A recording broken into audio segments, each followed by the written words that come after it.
Hello, beautiful people. Today I decided to read you a story which I wrote in English class. It's called Crimson Wine. It's a little dark and mysterious, so beware. Crimson Wine. It was a dark and thunderous autumn night in 1955 at a grand Victorian manor in England. Cut off from every ounce of civilization, which was owned by no one else but Mistress Mauve. Every room echoed her shadows from the past and beyond. She prepared a lovely dinner party for her dearest friends, Miss Blanche and Mr. Reaver. Miss Blanche arrived first. She argued about the stormy weather, but greeted Mistress Mauve dearly. "My love, it's great seeing you," she said, while embracing her friend. "Likewise," answered Mistress Mauve. A mischievous smirk escaped her lips. Miss Blanche looked fabulous as ever. Her heavy diamond necklace sparkled brightly in the low light of the chandelier and complemented her blue eyes just perfectly. The mistress guided Miss Blanche to the dining room and offered her a seat. "Get yourself nice and comfortable," Mauve said calmly. Miss Blanche chose the seat closest to Mauve's. The red velvet fabric beneath her bare thighs sent shivers through her body. The room was quiet. All you could hear was the ticking of the grand clock in the corner and the rain lashing against the window-pane. The two women shared a moment of silence that only glances could define.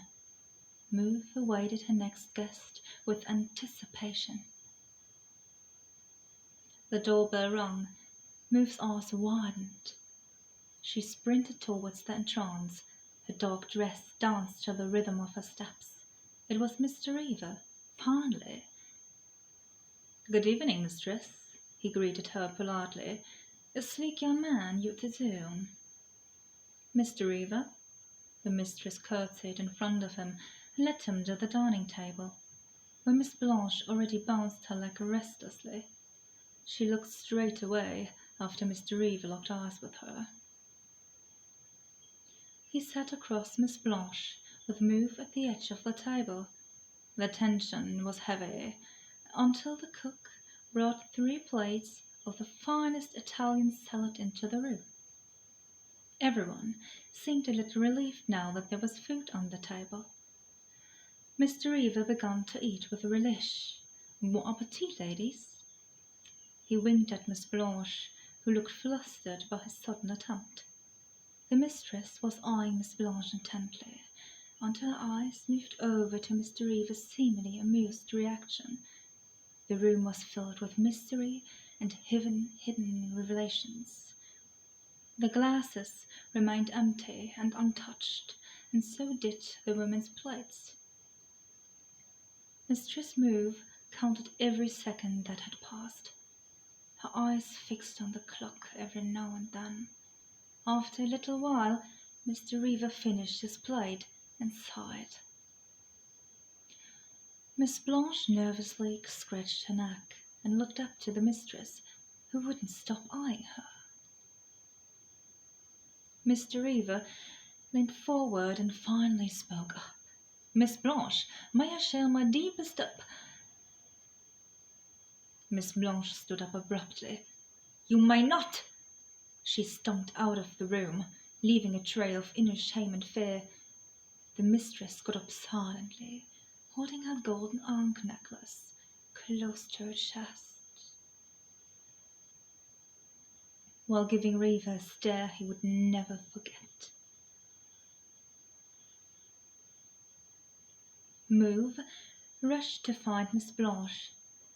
Mr. Reaver suppressed his anger and sat back, He waited for their return, but as time went by and none of the two returned, he became suspicious and left the room to search for them. He entered the dark hallway, looking left and right. The wind was howling through the corridors as the thunderstorm grew heavier. Mr. Reaver carried himself carefully through the low-lit rooms, step by step. A few lit candles were his only hope of not getting lost. He heard strange noises coming from different directions. With every creak on the wooden floor, a whisper felt louder and a shadow closer, until he heard a dull scream, a scream he would always recognize. He ran after the echo that reached him through the hallways until he stood in front of a dark void. The scream got louder. He stared into the black nothingness. His heart raced in his chest. Carefully, he reached forward to hold on to something. A wall. As he made his way down, he saw a flickering light getting brighter and brighter. Then he found her, Miss Blanche, tied up on a chair in the basement, was whimpering for her life. Mr. Reaver rapidly moved forward to untie her. Instead, Miss Blanche shook her head continuously, trying to warn him. He looked concerned, peeking around to find something unusual. Suddenly he froze. Under the flickering light, behind the chair, the mistress appeared, slowly bending over Miss Blanche's shoulder from behind. She held her ankh necklace in her right hand and removed the end cautiously. Underneath that golden facade hid a petite and pointed dagger. Teasingly, she slid the cold steel along Blanche's neck.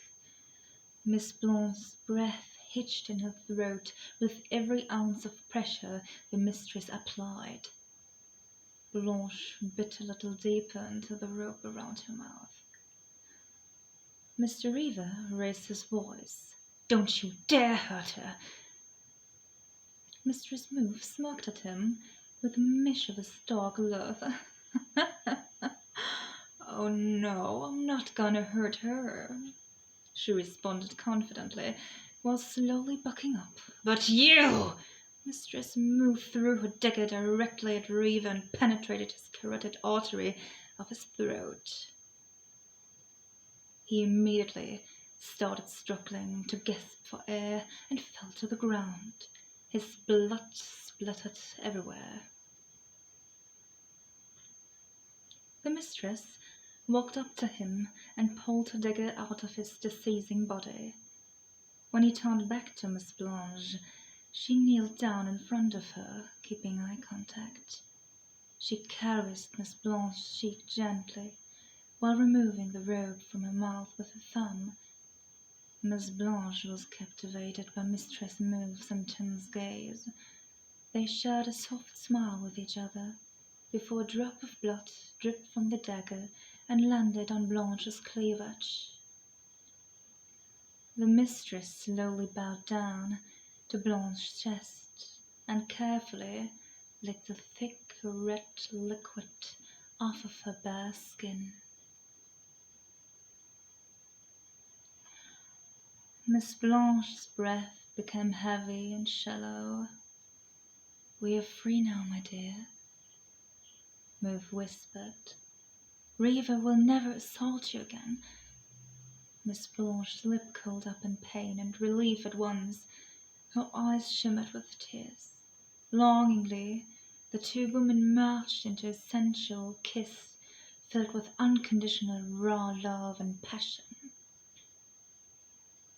An hour later, as the clock struck midnight, The mistress and Miss Blanche were sitting by the dinner table, chattering amusedly while listening to gentle music and dim-lit candlelight. Their hands reached over the table for closeness. Shortly after, the cook entered the room with a plate of freshly cooked meat and other delicacies. The dinner was finally served. "No, that's how I like my man," Miss Blanche said, pleased. "Silent and seasoned," Mauve continued. The two women looked intensely at each other. They found their own key of life. Eventually, Mistress Mauve took the crystal jug and poured a deep red liquid like a chalice of crimson wine.